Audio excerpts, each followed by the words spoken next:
Well, it would seem as if J.K. Rowling, author of the famous Harry Potter book series, has finally had enough of the progressive left and their radical gender ideology, insisting that children, even babies, can be transgender, and that the concept of biological sex, male and female, is some archaic idea that only an uneducated caveman would latch onto.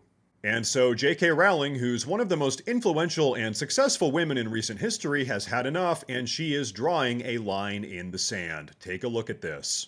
As reported, J.K. Rowling says there is no such thing as a transgender kid. Harry Potter creator and women's rights activist J.K. Rowling has told her fans on social media that there is no such thing as a transgender kid and that no child is born in the quote, wrong body.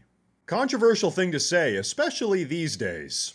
Now, to go into a little bit more detail, a user on Twitter said to Mrs. Rowling, "I wish you would use your immense power for good. Your hateful focus on trans kids is hurtful and unnecessary." To which JK responded, "There are no trans kids. No child is born in the wrong body. There are only adults like you prepared to sacrifice the health of minors to bolster your belief in an ideology that will only end up wreaking more harm than lobotomies and false memory syndrome combined." And you know what? J.K. Rowling is 100% right. I'm sure many of you all have raised children at some point. I personally have 2 of them right now, and as I'm sure many of you know, a 3-year-old, for instance, isn't exactly contemplating radical progressive gender theory all day. In fact, my 3-year-old daughter just went through a phase in which she thought she was a bumblebee for over a week straight, buzzing and flapping around the house all day. And despite what the progressives may say about this, that does not literally make her a bumblebee. Now, that being said, if my wife and I were to spend the next several years going along with my daughter's identification as a bumblebee, reaffirming that insectoid identity, she would probably latch onto it and go through her young life genuinely thinking that she's at least part bumblebee. The point is, children are impressionable and easily influenced, which is why it's so important to stop this stuff dead in its tracks. It's also super important to help me combat the YouTube algorithm, especially with controversial videos like this, so please, if you enjoy the videos, consider dropping a subscription. Okay, but are people really trying to make the argument that 3-year-olds can be transgender, or that babies can be transgender, or is J.K. Rowling just arguing on the internet against no one? Well, take a look at this.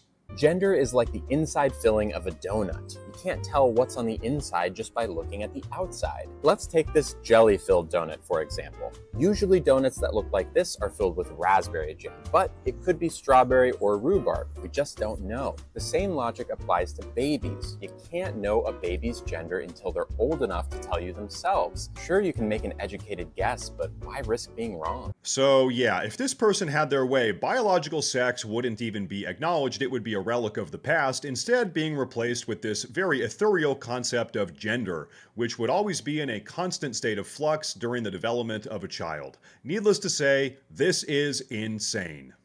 Actually, so insane that 6 different European countries have recently imposed heavy restrictions on, quote, gender-affirming care for minors, while 19 states in the United States of America have done the same thing. In fact, it seems as if in the near future, this gender-affirming care for minors won't be a thing in any of the 50 states at all. Take a look. Here's my plan to stop the chemical, physical, and emotional mutilation of our youth. On day 1, I will revoke Joe Biden's cruel policies on so-called gender-affirming care. Ridiculous. A process that includes giving kids puberty blockers, mutating their physical appearance, and ultimately performing surgery on minor children. Can you believe this? I will sign a new executive order instructing every federal agency to cease all programs that promote the concept of sex and gender transition at any age. And so it would seem as if society is finally beginning to come to its senses, which means finally children can stop being harmed by this radical, insane, progressive gender ideology. But hey, I want to know what you guys have to say about all of this, so please go ahead and drop a comment down below. Please like the video if you liked it. Please subscribe, it's huge, and like I said earlier, it helps a ton. Thank you all very much for watching, and as always, stay safe.